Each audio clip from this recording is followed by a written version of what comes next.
Hey guys, welcome back to my YouTube channel Arvind math research point. I hope कि आप लोग बहुत अच्छे होंगे। गाइस, हम इस वीडियो में मध्य बिंदु के सूत्र के प्रयोग से बनने वाली सभी निचोड़ प्रश्नों का बिल्कुल ही ठेठ भाषा में एक्सप्लेन किए हैं। गाइस, अगर ये मेरा वीडियो बिना स्किप किए हुए अगर आप शुरू से अंत तक देख लेते हैं तो हम आपसे वादा करते हैं कि मध्य बिंदु के सूत्र के प्रयोग से बनने वाली सभी प्रश्नों का आप भी बिल्कुल आसानी से सॉल्यूशन कर लेंगे। गाइस, अंतः विभाजन, बाह विभाजन एवं दूरी सूत्र के प्रयोग से बनने वाली सभी निचोड़ प्रश्नों का सॉल्यूशन का वीडियो हम इस वीडियो के डिस्क्रिप्शन में हम लिंक दे देंगे।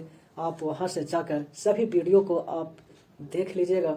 अगर ये मेरा सभी वीडियो आप देख लेते हैं तो हम आपसे वादा करते हैं कि कोऑर्डिनेट ज्योमेट्री से कभी भी प्रश्न आपसे नहीं छूटेंगे। गाइज, अगर आपको कोऑर्डिनेट ज्योमेट्री बिल्कुल ही नहीं समझ में आता है तो हम इस वीडियो के डिस्क्रिप्शन में लिंक दे देंगे, जो कोऑर्डिनेट ज्योमेट्री का थ्योरी का वीडियो और कोऑर्डिनेट ज्योमेट्री के सभी सूत्रों के सॉल्यूशन का वीडियो रहेगा। गाइज, अगर ये मेरा वीडियो आप लोग के पसंद आए तो प्लीज़ एक लाइक कर दीजिएगा और अपने दोस्तों के साथ शेयर कर दीजिएगा और बेल आइकन को प्रेस कर दीजिएगा ताकि हम जो भी नया वीडियो डालें सबसे पहले आपको नोटिफिकेशन मिले। चलिए देखते हैं। गाइज, मध्य बिंदु को समझने से पहले हम इसका फॉर्मूला के बारे में थोड़ा देख लेते हैं। गाइज, हम एक इसका स्पेशलिस्ट वीडियो बना दिए हैं जिसमें अंतः विभाजन, बाह्य विभाजन और मध्य विभाजन सूत्रों को बहुत ही अच्छी ढंग से, बहुत ही सरल तरीका से उसमें हम साबित किए हैं। उस वीडियो को आप देख लीजिएगा, हम डिस्क्रिप्शन में लिंक दे देंगे। दोस्तों, मान लिया जाए कि बिंदु ए है ना। बिंदु ए का निर्देशांक क्या है? x1 y1 और बिंदु बी का निर्देशांक क्या है? x2 y2 है ना। इन दोनों को जब मिलाने वाली रेखाखंड, इन ए और बिंदु बी को मिलाने वाली रेखाखंड किसी बिंदु पी पर मिलता है जो मध्य बिंदु पर मिलता है। नहीं, कहाँ मिलता है? मध्य बिंदु यानी बीचे बीच बिंदु पर मिलता है। तब देखिएगा, अगर हम पी का एक्स कोऑर्डिनेट के बारे में देखेंगे हम, तो पी का जो एक्स कोऑर्डिनेट जो होता है वो हो जाएगा x1 प्लस x2 बटा 2 और पी का y कोऑर्डिनेट देखेंगे हम y1 प्लस y2 बटा 2 है ना। इसी प्रकार से फाइनली अगर देखा जाए पी का निर्देशांक क्या होंगे तो कहेंगे हम कि x1 प्लस x2 बटा 2 y1 प्लस y2 बटा 2। चलिए देखिएगा दोस्तों, इसी सूत्र के सहारे हम इस सूत्र के सहायता से जितना भी प्रश्न उठेंगे, जितना भी प्रश्न बनेंगे उसको हम टाइप बाय टाइप हम देखेंगे। चलिए, टाइप नंबर 1 जो है, जो कहता है, टाइप नंबर 1 कहता है क्या? देखिएगा, कहता है कि बिंदु 2 3 है ना। क्या कहता है? बिंदु 2 3 है ना। ए का निर्देशांक मान लिया जाए कितना दिया गया है? 2 3 और बी का निर्देशांक दिया गया है 4 1। इन दोनों को जो मिलाने रेखाखंड है जो मध्य बिंदु पर मिलती है, नहीं मान लिया जाए कि बिंदु पी पर, मध्य बिंदु पर मिलती है, तब कहता है कि मध्य बिंदु का निर्देशांक यानी बिंदु पी का निर्देशांक देखना है, निकालना है। नहीं दोस्तों, चलिए देखिए इसको। हम पी का अगर हम एक्स कोऑर्डिनेट अगर निकालते हैं तो हो जाएंगे, मान लिया जाए इसको कि x1 y1 ही है, ये क्या है? x2 y2 है। नहीं, तो p का x कोऑर्डिनेट हम निकालेंगे तो क्या फॉर्मूला होता है दोस्तों? x1 प्लस x2 बटा 2 है ना। यानी p का जो x निर्देशांक जो होगा सो हो जाएगा 2 प्लस 4 बटा 2 बराबर 6 बटा 2 बराबर 3। इसी प्रकार से हम p का y कोऑर्डिनेट का निर्देशांक अगर देखेंगे हम, है ना, y कोऑर्डिनेट अगर देखेंगे तो y1 प्लस y2 बटा 2 हो जाएगा।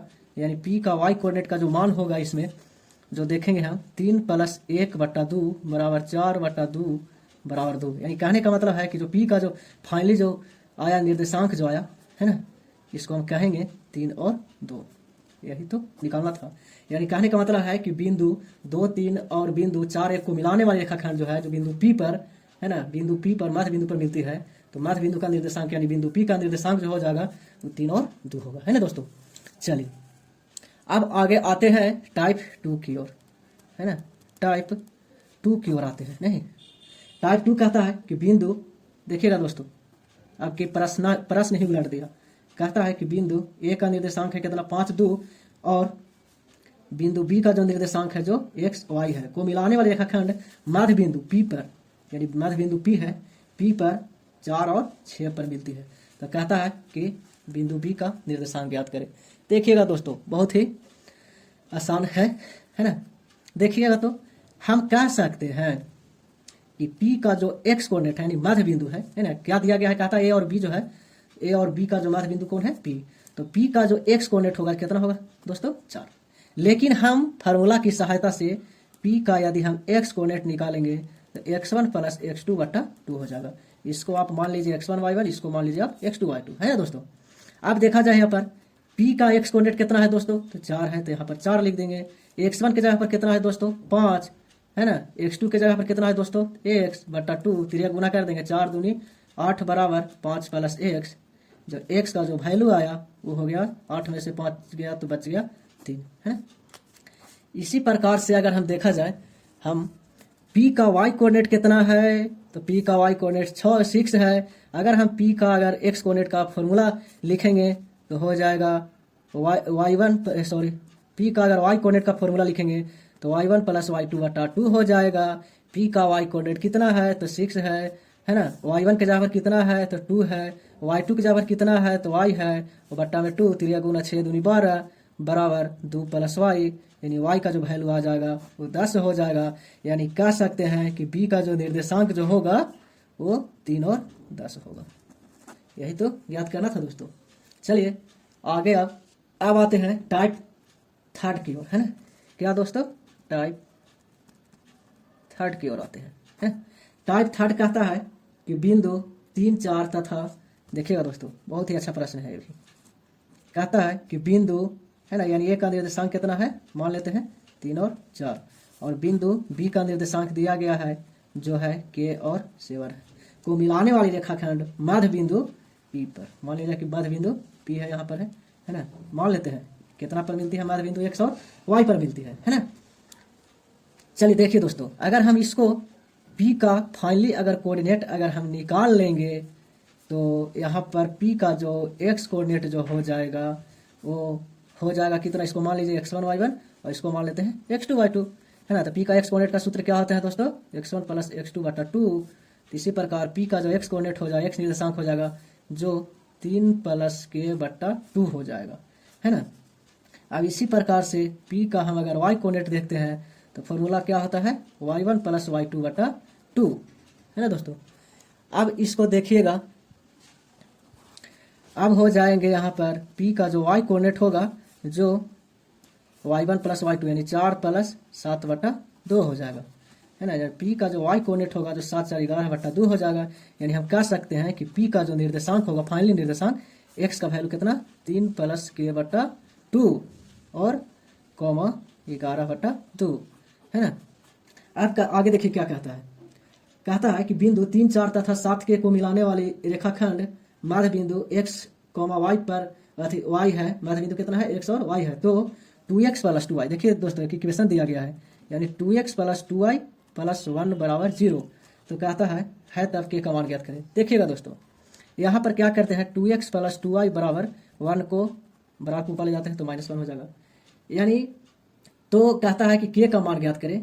आप क्या करेंगे कि यह जो रेखा है यानी ए रेखा का समीकरण दिया गया है, इस रेखा के समीकरण पर इस कोऑर्डिनेट को लाई करवाते हैं। यानी कह सकते हैं कि समीकरण, है ना, कह सकते हैं कि समीकरण, है ना, यानी रेखा का समीकरण, रेखा का समीकरण, है ना, इस रेखा का समीकरण ये दिया गया है, यानी 2x प्लस 2y बराबर -1, है ना, पर बिंदु P 3 प्लस k बटा 2 11 बटा 2 उपस्थित है ना। देखिए दोस्तों अगर ए समीकरण दिया है इस रेखा का, है ना, इस रेखा का ही समीकरण दिया गया है, तो इस रेखा के समीकरण पर ए भी बिंदु लाई करेगा, ए भी बिंदु लाई करेगा, ए भी करेगा, यानी तीनों बिंदु क्या है इस रेखा पर, इस रेखा के समीकरण पर लाई करेगा, है ना, यानी उपस्थित है। हम कह सकते हैं कि x और y, x कोऑर्डिनेट कितना है, x बराबर आप बैठा दीजिए 3 प्लस k बटा 2 और y के जगह पर बैठा दीजिए 11 बटा 2। तो हम इस पर रखेंगे तो 2 के 2 हो जाएगा, है ना, x है तो x जगह पर कितना रखेंगे दोस्तों, 3 प्लस k बटा 2 प्लस 2 हो जाएगा, है ना, 2y है, y की जगह पर 11 बटा 2 बराबर में हो जाएंगे -1।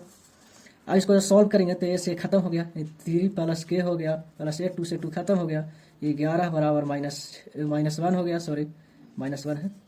11 3 कितना हो जाएगा दोस्तों, 14 प्लस k बराबर -1, यानी k का वैल्यू जो होगा से -15 होगा। यही तो इसका आंसर हुआ के का।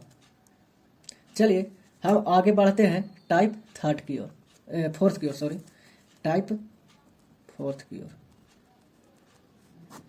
टाइप 4 कहता है, देखिएगा दोस्तों, कहता है यदि वृत्त का व्यास है ना, क्या है, एक वृत्त है, देखो और से देखिएगा, एक वृत्त है ना, एक वृत्त का व्यास है ना, वृत्त का व्यास, वृत्त का व्यास किसको कहते हैं दोस्तों, तब कहेंगे कि वृत्त के एक छोर से, वृत्त के परिधि के एक छोर से दूसरी छोर को मिलाने वाली वैसी रेखाखंड जो वृत्त का केंद्र से होकर पास करता है ना।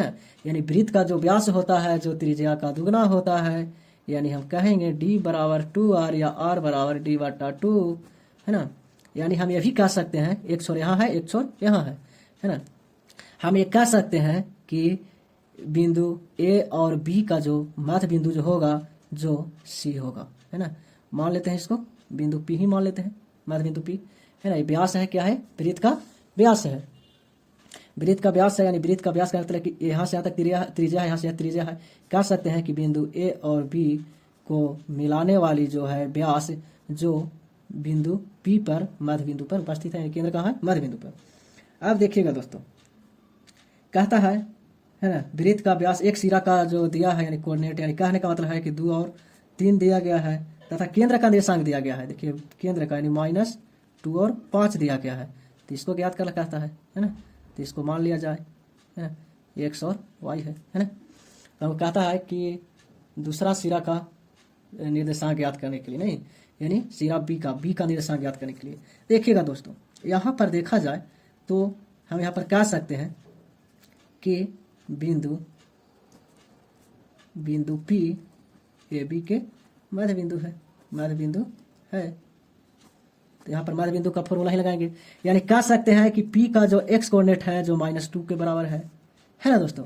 इसको मान लिया जाए कि x1 y1 है, इसको x2 y2 मान लीजिए। तो P का अगर x कोऑर्डिनेट देखेंगे फॉर्मूला के सहारे तो हो जाएगा x1 + x2/2। और P का x कोऑर्डिनेट कितना है, तो -2 है दोस्तों।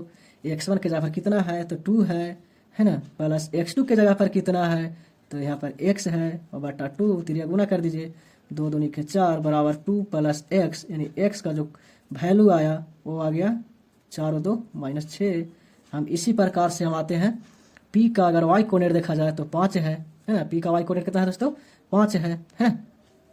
अब हम P का y कोऑर्डिनेट हम फॉर्मूला की सूत्र की सहायता से अगर देखा जाए तो हो जाएगा y1 + y2/2।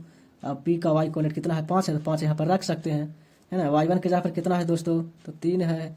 y2 के जगह पर कितना है, तो y है, बट्टा में हो जाएगा 2, 5 दूनी के 10 बराबर 3 + y का जो वैल्यू आया 10 में से 3 जाएगा 7। यानी कहने का मतलब है कि जो B का जो फाइनल निर्देशांक आया वो -6 और 7 आया। यानी B दूसरा सिरा के निर्देशांक कितना है दोस्तों, 6 और -6 और, हाँ देखिएगा दोस्तों। अगला टाइप कहता है टाइप 5, है ना, टाइप 5 कहता है किसी समचतुर्भुज, है ना, किसी समचतुर्भुज के क्रमागत 3 शीर्ष दिया गया है, तो चौथा शीर्ष ज्ञात करें। गाइस हम समझेंगे समचतुर्भुज किसको कहते हैं, नहीं, समचतुर्भुज किसे कहते हैं। चलिए हम कहेंगे कि जिस चतुर्भुज का चारों भुजा आपस में बराबर हो, है ना। जिस चतुर्भुज का चारों भुजा आपस में बराबर हो तथा इनका विकर्ण आपस में बराबर न हो, विकर्ण आपस में बराबर ना हो। देखिए दोस्तों, हम इसका चतुर्भुज हो गया, त्रिभुज, है ना, पंचभुज, षष्ठभुज, ये सब जितना भी आकृतियां हैं इनका हम थ्योरी बहुत ही अच्छे ढंग से किसी अगला वीडियो में हम दे देंगे, आप लोग उसे देख लीजिएगा, है ना। है ना, उसे क्या कहते हैं, उसे समचतुर्भुज कहते हैं, समचतुर्भुज कहते हैं।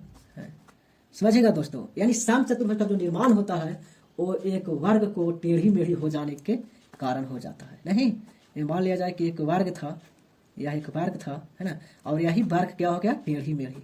देखिएगा दोस्तों, वर्ग के सभी भुजा आपस में बराबर होता है, इसको भी सभी भुजा बराबर होगा, टेढ़ी मेढ़ी होगा, एक मतलब कहने मतलब विकर्ण इसको पहले बराबर था, लेकिन अब इसको विकर्ण क्या हो गया, छोट बड़ा, यानी बराबर नहीं होगा, है ना। यानी कहने का मतलब है समचतुर्भुज में कि ए बी बराबर बी सी बराबर सी डी बराबर ए डी होगा, but A C not equal to B D होगा। लेकिन चतुर्भुज वर्ग में क्या होगा दोस्तों, ए बी बराबर बी सी बराबर सी डी बराबर ए डी होगा, लेकिन एकरा में ए सी बराबर बी डी होगा। इसका विकर्ण समान, इसका विकर्ण समान नहीं, यानी वर्ग टेढ़ी मेढ़ी हो गया तो समचतुर्भुज का निर्माण होता है। समझ में आ गया। चलिए देखिएगा दोस्तों, हम एक कह सकते हैं, एक और नोट पॉइंट है, नोट पॉइंट हम देख लेते हैं कि समचतुर्भुज के विकर्ण, समचतुर्भुज के विकर्ण एक दूसरे को लंब समद्विभाजक करते हैं, लंब समद्विभाजक करती है ना। समचतुर्भुज का विकर्ण एक दूसरे को क्या करता है, लंब समद्विभाजक करती है। ध्यान दीजिएगा दोस्तों, यानी समचतुर्भुज हो गया ए बी सी डी, एक ए जो विकर्ण है जो एक दूसरे को, यानी ए जितना बड़ा होगा उतना ही बड़ा ए भी होगा, यानी दो बड़ा भाग में बांट देता है, और ए जो है जितना बड़ा उतना ही बड़ा ए भी होगा। ये जो है जिसका दो बड़ा भाग बांटता है, यानी कहने का मतलब है कि ई जो है डी, यहाँ पर मान लिया जाए कि ओ है इसका, है ना, यानी दोनों विकर्ण है ना, समचतुर्भुज का दोनों विकर्ण जो है जो ए सी और बी डी बिंदु ओ पर मिलता है, तो हम एक कह सकते हैं कि बिंदु ओ जो है जो बी डी का मध्य बिंदु है, और हम ये भी कह सकते हैं कि बिंदु ओ जो है जो ए सी का मध्य बिंदु है ना। चलिए अब इस पर क्वेश्चन है, कहता है, अब देख लीजिएगा टाइप 5 का जो प्रश्न है वो कहता है किसी समचतुर्भुज का 3 क्रमागत यानी 3 लगातार शीर्ष दिया गया है। देखिएगा दोस्तों, बहुत ही मजा आने वाला है ना। ये समचतुर्भुज है, 3 क्रमागत शीर्ष है। पहला शीर्ष है 5 3, दूसरा जो शीर्ष है वो है 2 7 है, तीसरा जो शीर्ष है -2 4 है। तो कहता है कि चौथा शीर्ष क्या होगा, इसको मान लेते हैं एक्स वाई, है ना, इसको मान लेते हैं क्या, मान लिए दोस्तों एक्स वाई। चलिएगा देखिए, बहुत ही अच्छा प्रश्न है। देखिएगा अगर हम इसको दोस्तों अभी तुरंत हम बताएं, अभी है ना समचतुर्भुज के बारे में बताएं हम, इसका विकर्ण अगर हम मिला दें, इसका दोनों विकर्ण को अगर मिला दें, मान लिया जाए कि बिंदु ओ पर मिलता है ना। हम यहाँ चलते हैं पहले, है ना, कौन पर, विकर्ण। देखिएगा दोस्तों विकर्ण ए सी में, है ना, विकर्ण कहाँ चलते हैं, ए सी में। हम एक कह सकते हैं कि ओ, है ना, बिंदु ओ ए सी के मध्य बिंदु है ना। बिंदु ओ जो है से क्या है, ए सी का मध्य बिंदु है नहीं। अब देखिएगा दोस्तों, जब ए सी का मध्य बिंदु है ना, तो हम क्या करते हैं, है ना, ओ, तब ओ के निर्देशांक क्या होगा भाई, ओ का निर्देशांक, यानी ओ का जो निर्देशांक हो जाएगा वो क्या हो जाएगा, इसको मान लिया जाए मान x1 y1, इसको मान लिया जाए x2 y2, है ना, इसको क्या मान लिया जाए x1 y1, ठीक है, x2 y2 मान लीजिए, एक x3 y3 मान लीजिए, और इसको x4 y4 मान लीजिए, ठीक है। हम कह सकते हैं ओ जो है जो एसी का मध्य बिंदु है ना। तो अगर हम ओ का अगर x कोनेट अगर देखा जाए तो यहाँ कह सकते हैं इसके अनुसार x1 + x3/2 हो जाएगा, यानी ओ का जो x कोनेट होगा जो 5 + -2/2 हो जाएगा, यानी ओ का जो x निर्देशांक होगा जो कितना हो जाएगा दोस्तों, 3/2। इसी प्रकार से हम अगर हम ओ का अगर हम y कोनेट देखा जाए तो कहेंगे y1 + y3/2, y1 + y3/2। इसी प्रकार से हम y का अगर हम, है ना, y कोनेट अगर हम निकालेंगे तो कितना है, 3 है, 3 + 4/2, यानी ओ का जो y कोऑर्डिनेट जो निकल जाएगा हमको जो 7/2 होगा। इसी प्रकार से ओ का जो फाइनली जो कोऑर्डिनेट हमको निकल गया वो 3/2 और 7/2 हो गया। क्लियर है, यहाँ तक समझ गए दोस्तों। चलिए अब आते हैं विकर्ण बीडी में। अब चलते हैं, कहाँ चलते हैं दोस्तों, विकर्ण बीडी में। ध्यान से देखिएगा, है ना, यहाँ पर देख लेते हैं, यानी आपको पता चल गया कि जो बिंदु ओ है ओ का निर्देशांक कितना हो गया 3 2 और 7 2 हो गया, है ना। चलिए अब आते हैं किसमें, विकर्ण बीडी में। अब किसमें दोस्तों, विकर्ण बीडी में। विकर्ण बीडी में जैसे ही आप आइएगा तो आप कह सकते हैं कि बिंदु ओ जो है वो बीडी के मध्य बिंदु है, मध्य बिंदु है ना। बीडी का क्या है दोस्तों, मध्य बिंदु है ना। यहाँ पर देखा जाए हम कह सकते हैं कि ओ का जो एक्स कोऑर्डिनेट है जो 3/2 है ना। और अगर हम इसको अगर हम फॉर्मूला की सहायता से अगर ओ का अगर एक्स कोऑर्डिनेट निकालेंगे तो हम कह सकते हैं x2 plus x4/2, x2 plus x4/2। कोई दिक्कत है? चलिए x2 प्लस x4/2, इसको जहाँ पर हम 3/2 बैठा देंगे। x2 के जहाँ पर कितना है दोस्तों? तो 2 है, प्लस y x4 के जहाँ पर कितना है? तो x है बटा 2 से 2 खत्म, यानी x का जो वैल्यू निकल गया जो 1 आ गया है। इसी प्रकार से हम ओ का अगर y कोऑर्डिनेट के बारे में अगर देखा जाए तो ओ का जो y कोऑर्डिनेट है जो 7/2 है, अगर हम ओ का अगर y कोऑर्डिनेट अगर हम निकालते हैं फार्मूला की सहायता से तो हम करेंगे हम 7 प्लस, है ना, ये क्या बोलते हैं, सॉरी, y2 प्लस y4/2। हम y का है, y का ओ का y कोऑर्डिनेट कितना है? 7/2। इसको फार्मूला की मदद से बैठाएंगे तो y2 यहाँ पर 7 प्लस y हो जाएगा, यानी 7 प्लस y/2, 2 से 2 खत्म, यानी y का जो निर्देशांक आ गया से 0 आ गया है। यानी हम कह सकते हैं कि फाइनली जो d का जो निर्देशांक होगा वो क्या होगा दोस्तों? 1 और 0। यही तो आंसर हो गया। देखिएगा दोस्तों, ये जो प्रश्न है आयत के भी पूछ सकता है, आयत का 3 शीर्ष दे देगा, चौथा शीर्ष निकालना कह देगा, है ना, वर्ग में भी दे देगा, समचतुर्भुज में तो बता ही दिए, है ना, समानांतर चतुर्भुज में दे देगा, है ना। इसी प्रकार से आप ऐसे ही आप निकाल सकते हैं। किसी भी चतुर्भुज के बारे में पूछ दे तो 3 शीर्ष दिया रहेगा, चौथा शीर्ष का वैल्यू पूछेगा, है ना। चलिए अब चलिएगा दोस्तों टाइप 6 की ओर, है ना, टाइप 6, है ना। टाइप 6 बहुत ही, इसको सब लोग बहुत ही बच्चे बोलते हैं कि टाइप 6 जो है जो बहुत ही इसको भारी है। पता ना भारी कैसा, किसको कहते हैं भारी, है ना। कहता है, देखिए टाइप 6 में क्या कहता है कि यदि किसी त्रिभुज के भुजा के मध्य बिंदु दे दिया गया है, देखिएगा आपके उलट दिया गया है दोस्तों। देखिए क्या कहता है, किसी त्रिभुज के भुजा के मध्य बिंदु दे दिया गया है, मध्य बिंदु का निर्देशांक दिया गया है। मान लिया जाए कि बीसी का मध्य बिंदु डी है, डी का निर्देशांक दिया गया है कितना? 3 और 4। एसी का मध्य बिंदु कितना है? मान लिया जाए कि ई है, ई का निर्देशांक दे दिया गया है 4, 6। ए बी का मध्य बिंदु है एफ, एफ का निर्देशांक दिया है 5 और 7।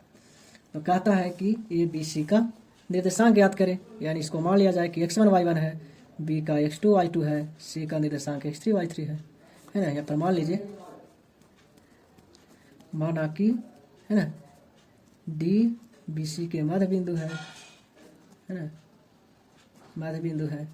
इसी प्रकार से, है ना, ई ए सी के मध्य बिंदु है, एफ ए बी के मध्य बिंदु है ना। मान लेते हैं क्या, डी बी सी का मध्य बिंदु, है ना, ई ए सी का मध्य बिंदु, तथा एफ क्या है? ए बी का मध्य बिंदु है ना। तथा क्या मान लेते हैं, है ना, ए का निर्देशांक ए x1 y1 मान लीजिए, कॉमा बी के निर्देशांक बी x2 y2 मान लीजिए, तथा सी का निर्देशांक सी x3 y3 मान लीजिए। समझ गए दोस्तों? मान लिए हम। अब देखा जाए यहाँ पर से हम ए बी सी तीनों शीर्षों का कैसे निर्देशांक निकालते हैं। नहीं, चलिए चलते हैं पहले भुजा बीसी में चलते हैं। कहाँ चलते हैं दोस्तों? भुजा बीसी में, भुजा बीसी में चलते हैं। हम कह सकते हैं कि डी जो है जो बीसी के मध्य बिंदु। ध्यान दीजिएगा दोस्तों, अगर देखा जाए तो डी का एक्स कोऑर्डिनेट कितना है? 3 है ना। अगर डी का हम अगर एक्स कोऑर्डिनेट निकालेंगे अगर हम, तो यहाँ पर कह सकते हैं कि x2 प्लस x3 y3 2 होगा, x2 प्लस x3/2। और डी का एक्स कोऑर्डिनेट कितना है दोस्तों? तो यहाँ पर 3 लिख सकते हैं, x2 प्लस x3/2। कह सकते हैं कि x2 प्लस x3 बराबर में 6 हो जाएगा, है ना।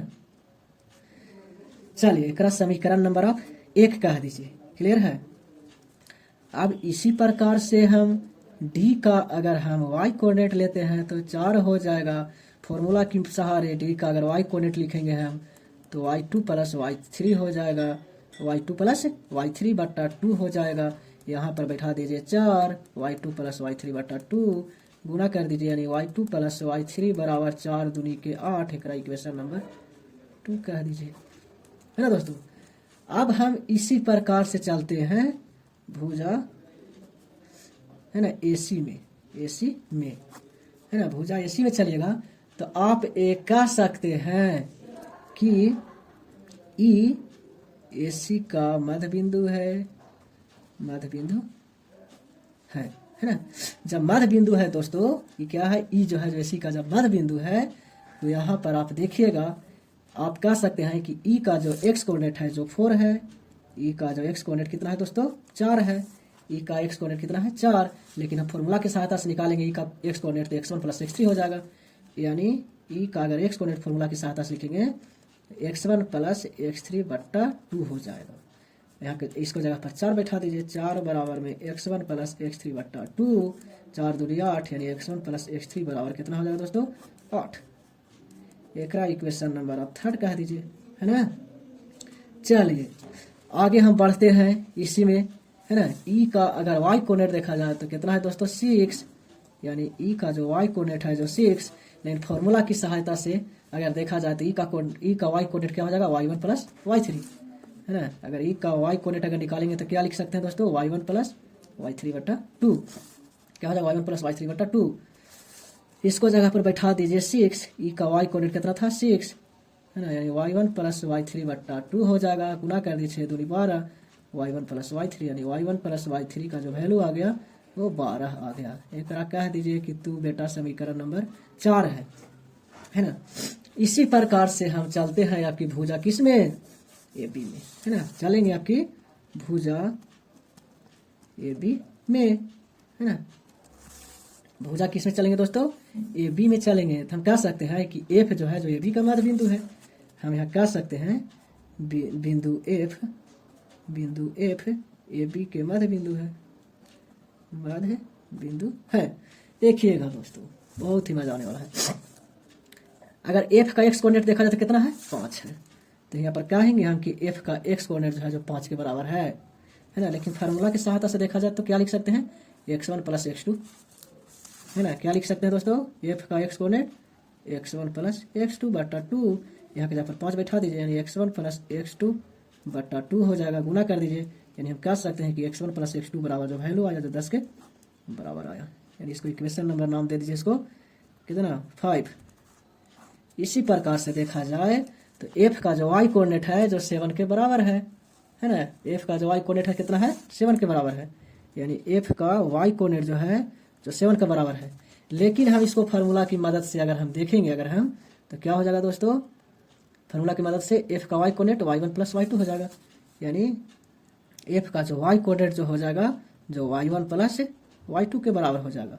बट्टा में 2 बैठा दीजिए, यहाँ पर 7 F का y कोऑर्डिनेट बराबर 7 बैठा दीजिए, y1 प्लस y2 बट्टा 2, यानी हम कह सकते हैं y1 प्लस y2 बराबर कितना हो जाएगा, 7 दूनी 14। इसे आप नाम दे दीजिए इक्वेशन नंबर 6, है ना दोस्तों। देखिएगा दोस्तों, अब हम ये 6 समीकरण निकालने के बाद हम इसमें देखेंगे कि इन समीकरणों में 6 में जो अपना अपना जो जाति है वो कौन कौन है। देखिएगा दोस्तों, समीकरण 1, समीकरण 3, समीकरण 5, 1 3 5 जो है जैसे x वाला है, यानी x वाला जाति का है इसमें, है ना। तो यहाँ पर हम लिखेंगे समीकरण 1 जोड़ 2 जोड़ 5 से, है ना। यहाँ पर क्या लिखेंगे दोस्तों, यहाँ पर देखिएगा, यहाँ पर लिखेंगे कि अब समीकरण 1 जोड़ 2 जोड़ 3 करने पर, देखिएगा दोस्तों, देखिए समीकरण 1 कितना है भाई, तो है x2 प्लस x3।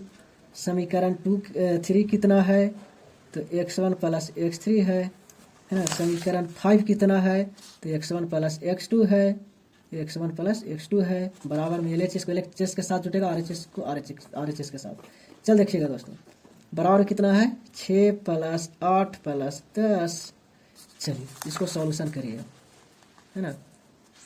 इसको अगर आप हल करिएगा तो हो जाएगा 2x1 2x2 2x3 बराबर में 10 8 18 और 6 24, है ना, 24 हो गया। यानी 2 सा में देखिएगा कॉमन है दोस्तों, यानी x1 plus x2 plus x3 बराबर में 24, यानी x1 plus x2 plus x3 का जो मान निकल गया वो 12 के बराबर हो गया। इसको आप समीकरण, है ना, नाम दे दीजिए 7, है ना। देखिएगा दोस्तों, अब देखिएगा तो थोड़ा गौर करिएगा। देखिए, अगर देखिए तो यहाँ पर क्या है, यानी यहाँ पर देखा जाए तो x1 plus x2 plus x3 और कितना है, 12 है। लेकिन देखिए समीकरण 1 को आप उठा के देखिए तो यहाँ पर क्या है, देखिएगा दोस्तों, यहाँ पर क्या है, x2 प्लस x3 और कितना है, 6 है ना। x2 प्लस x3 और कितना है, 6 है। तो यहाँ पर अगर हम रख देंगे, अगर हम x2 प्लस x3 और कितना रख देंगे दोस्तों, 6, तो यहाँ पर हो जाएगा, बच के आ जाएंगे, यहाँ पर रख सकते हैं x2 प्लस x3 बराबर 6, है ना, रखने पर है ना। अगर हम यहाँ पर 6 रख दें तो x1 प्लस 6 बराबर 12 हो जाएगा। x1 का जो वैल्यू निकल गया जो 6 हो गया, है ना दोस्तों। अब की देखा जाए x1 प्लस x3 बराबर कितना है दोस्तों, 8 है। यहाँ फिर लिखेंगे हम कि x1 प्लस x3 बराबर, है ना, 8 रखने पर, है ना। यहाँ पर भी लिख सकते हैं समीकरण, है ना, 7 में x2 प्लस x3 बराबर 6 रखने पर, है ना। यहाँ पर लिख सकते हैं समीकरण 7 में, है ना, x1 प्लस x3 बराबर 8 रखने पर। चलिए देखिएगा दोस्तों, अगर इसमें हम रख देंगे 8 तो x1 प्लस x3 के जहाँ पर 8 रखा गया, यानी हम कह सकते हैं कि 8 प्लस x1 प्लस x3 जहाँ पर कितना रखा गया दोस्तों, 8 रखा गया। तो यहाँ पर बच गया x2 बच गया, बराबर में कितना है तो 12 है, यानी x2 का जो वैल्यू निकल गया जो 4 के बराबर हो गया। अब इसी प्रकार लिखेंगे समीकरण 7 में, है ना, आपकी क्या रखते हैं दोस्तों, x1 प्लस x2 का मान रखने पर, है ना, x1 प्लस x2 बराबर 10 रखने पर। अगर हम रख देंगे इसमें x1 प्लस x2 की जगह पर 10, तो यहाँ 10 बैठ जाएगा। तो यहाँ कह सकते हैं कि 10 प्लस, है ना, 10 प्लस x3 बराबर में हो जाएगा दोस्तों 12। x3 का जो मान निकल गया जो 2 के बराबर हो गया, यानी देखिएगा दोस्तों x1 x2 x3 का मान निकल गया।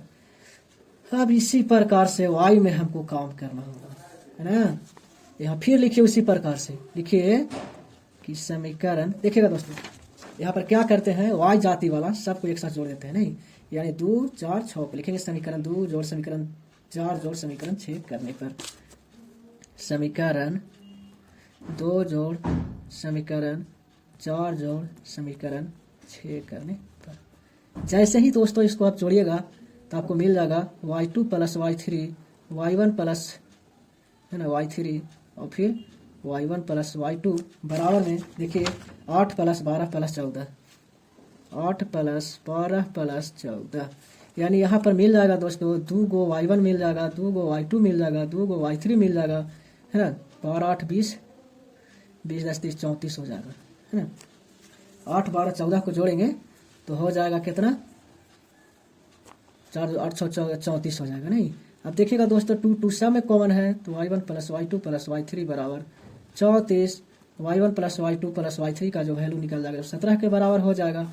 इसको आप कह दीजिए कि 2 समीकरण नंबर 8 है ना दोस्तों। आगे बढ़ते हैं।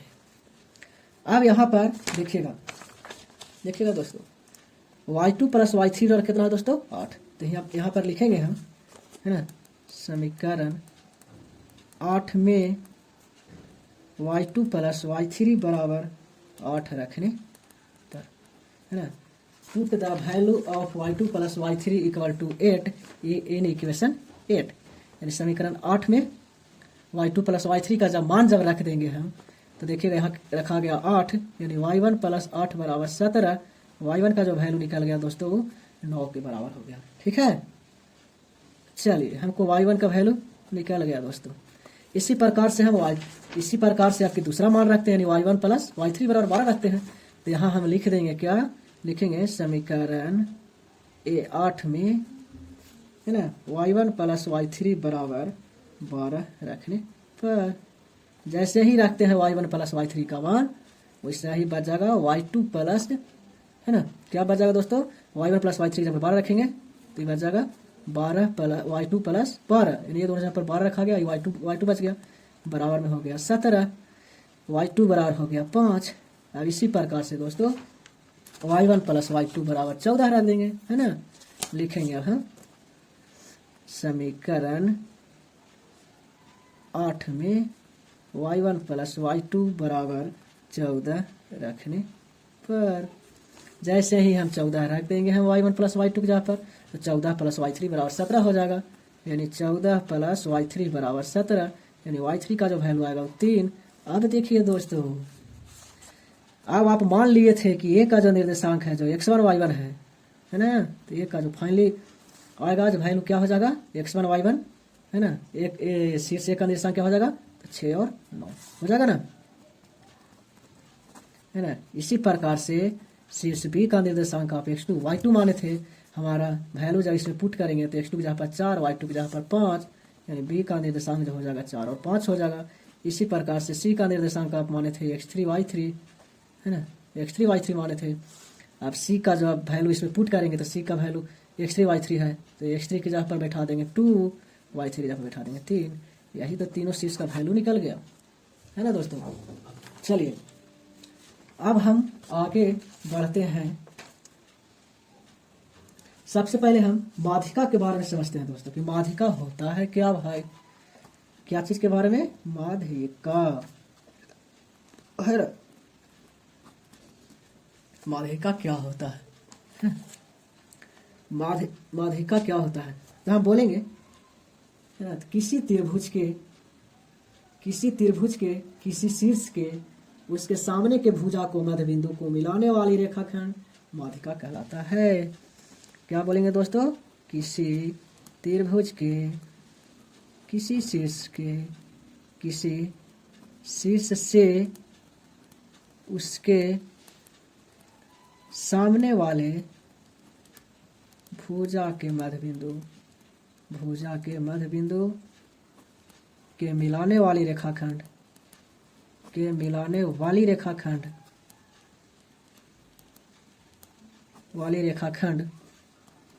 को उस त्रिभुज का माध्यिका कहलाता है ना। देखिएगा दोस्तों, किसी त्रिभुज, कोई त्रिभुज लीजिए, है ना, जैसे ए है, बी है और सी है, बिंदु ए बी सी तीनों क्या है, त्रिभुज का शीर्ष है। हम बोले किसी त्रिभुज के तीनों शीर्षों द्वारा, है ना, किसी त्रिभुज के, है ना, किसी शीर्ष द्वारा, मान लीजिए कि शीर्ष है तो इसका सामने का भुजा कौन हो जाएगा भाई, बीसी, तो बीसी को आप मध्य बिंदु को मिला दीजिए, ये आपका माध्यिका कहला जाएगा। शीर्ष बी है, शीर्ष बी के सामने एसी है, एसी का मध्य बिंदु कौन हो जाएगा, ए मान लिया जाए मध्य बिंदु है, इसको मिला दीजिए, ये भी क्या हो जाएगा, माध्यिका हो जाएगा।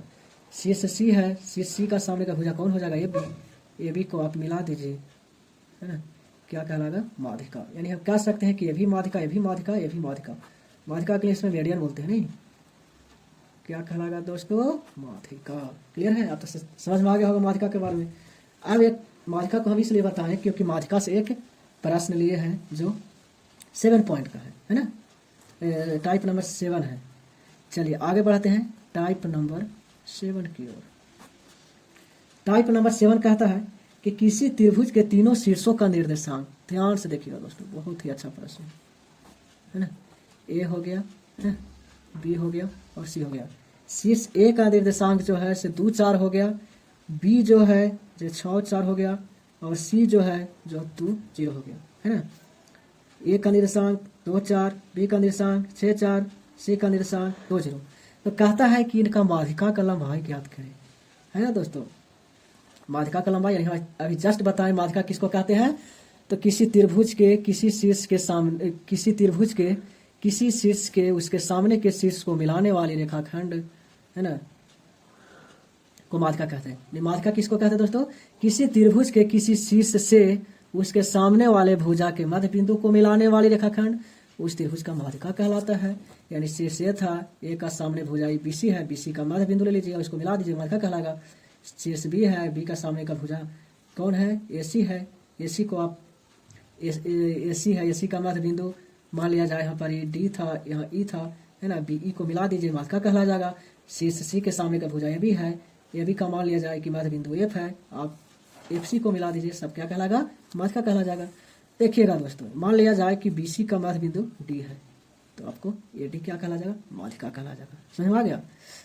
चलिए लिखते हैं यहाँ पर, है ना। फिर क्या हो जाएगा, B है, B के सामने का भुजा E है, इसको आप मिला दीजिए, ये भी माध्यिका हो जाएगा। यानी मान लीजिए कि यहाँ पर E है, C का सामने का भुजा मान लिया जाए, C का सामने का भुजा AB है, AB का मध्य बिंदु क्या है, F है, इसको मिला दीजिए, माध्यिका निकल जाएगा, माध्यिका इसको कह दीजिए। यानी हमको क्या निकालना है, AD का मान निकालना है, BE का मान निकालना है, CF का मान निकालना है। क्लियर है? चलिए, यानी हम कह सकते हैं कि D जो है, जो BC के मध्य बिंदु है, मध्य बिंदु है। जब D BC के मध्य बिंदु होगा दोस्तों, तो D का x कोऑर्डिनेट कितना हो जाएगा, इसको मान लीजिए x1 y1 x2 y2 x3 y3, यानी D का जो x कोऑर्डिनेट जो हो जाएगा वो क्या हो जाएगा, x3 प्लस x2 बटा 2, यानी D का जो x कोऑर्डिनेट हो जाएगा दोस्तों, जो 6 प्लस 2 बटा 2 बराबर 8 बटा 2 बराबर 4।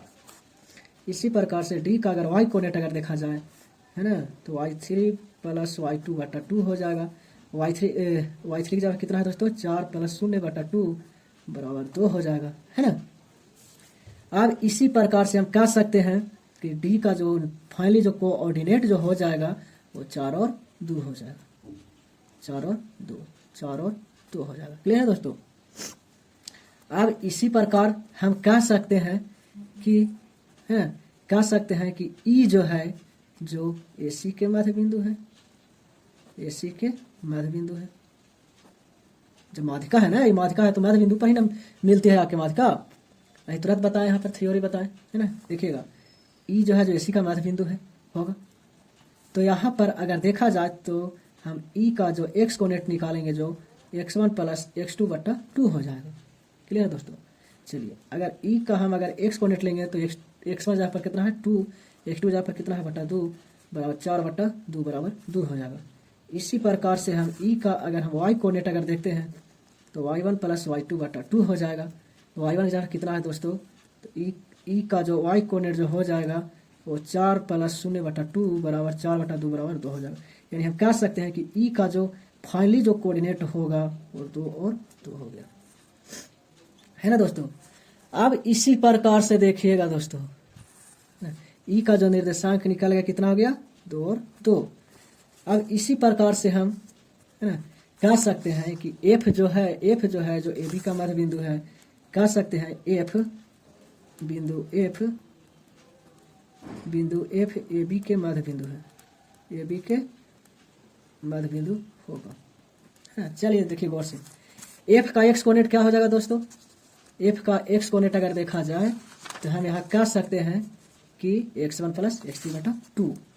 F का x कोऑर्डिनेट क्या हो जाएगा दोस्तों, x1 प्लस x3 बटा 2 हो जाएगा, है ना।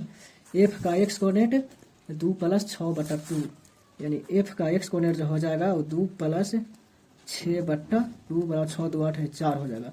इसी प्रकार से दोस्तों F का अगर हम y कोऑर्डिनेट अगर देखेंगे तो लिख सकते हैं y1 प्लस y3 बटा 2, यानी y1 प्लस y3 बटा 2 हो जाएगा। F का y कोऑर्डिनेट हम निकाल देंगे मान के अनुसार, तो 4 प्लस 4 बटा 2 हो जाएगा, 4 प्लस 4 बटा 2 बराबर 8 बटा 2 यानी 4 हो जाएगा, है ना। फाइनली अगर देखा जाए तो F का जो कोऑर्डिनेट हो जाएगा दोस्तों, 4 और 4 हो गया, है ना। चलिएगा दोस्तों, अब इसमें हम F का निर्देशांक यहाँ बैठा देते हैं, 4 और पुट करते हैं। अब देखिए हमको ज्ञात क्या करना है भाई, तो कहता है कि सभी माध्यिकाओं की लंबाई ज्ञात करें, है ना। यानी माध्यिका हमको AD के लंबाई ज्ञात करना है ना। तो हम बताए थे डिस्टेंस फॉर्मूला, डिस्टेंस फॉर्मूला पिछले वीडियो आप देख सकते हैं, डिस्टेंस कैसे निकाला जाता है, चीज की दूरी हम कैसे निकालेंगे, ठीक है। तो डिस्टेंस AD बराबर क्या लिख सकते हैं दोस्तों, यहाँ पर लिख सकते हैं x2 माइनस x1 के होल स्क्वायर, यानी इसको मान लेते हैं कि x1 y1 है, मान ही मानकर x2 y2 मान लेते हैं, ठीक है। 4 में से 2 यानी 4 माइनस 2 के होल स्क्वायर प्लस 2 माइनस 4 का होल स्क्वायर हो जाएगा, यानी इसका जो वैल्यू निकल गया जो 2 का स्क्वायर हो जाएगा, 4 में से 2 -2 का स्क्वायर हो जाएगा। यानी कह सकते हैं 4 + 4 बराबर √8 बराबर 2√2 इकाई होगा। आंसर हो गया। यानी माध्यिका AD का लंबाई निकल गया। इसी प्रकार से इसको मान लिया जाए मान x1 y1 मान लीजिए, अगर x2 y2 मान लीजिए, तो इसी प्रकार से हम निकालेंगे हम माध्यिका BE का लंबाई। तो यहाँ कह सकते हैं 2 में से 6 को घटा दीजिए, एक होल स्क्वायर कर दीजिए, फिर 2 में से 4 को घटा दीजिए, इसका होल स्क्वायर कर दीजिए, है ना। अब देखिएगा क्या बच गया दोस्तों, तो बच गया -4 का स्क्वायर -2 का स्क्वायर, 4 चौकों को 16 और 2 दूनी 4, यानी √20 बराबर 2√5 इकाई। ये भी आंसर हो गया। अब इसी प्रकार से हम निकाल दीजिए CF का। इसको मान लिया जाए मानी x2 y2, इसको मान लीजिए x1 y1, इसको मान लीजिए मानी x2 y2 मान लीजिए, तो होता है x2 - x1 का whole square plus y2 - y1 का होल स्क्वायर अंडर, है ना। तो हो जाएंगे यहाँ पर 4 - 2 का स्क्वायर। देखिएगा दोस्तों, 4 में से 2 का स्क्वायर और 4 में से 0 का स्क्वायर प्लस 4 - 0 का स्क्वायर, यानी CF का जो वैल्यू निकल गया वो 2 का स्क्वायर बच गया, फिर 4 का स्क्वायर, यानी 2 दूनी के 4 + 16 बराबर √20 बराबर 2√5 इकाई हो गया, है ना। गाइज आज हम इसी प्रश्न के साथ हम मध्य बिंदु से संबंधित सारे टाइपों को समाप्त करते हैं।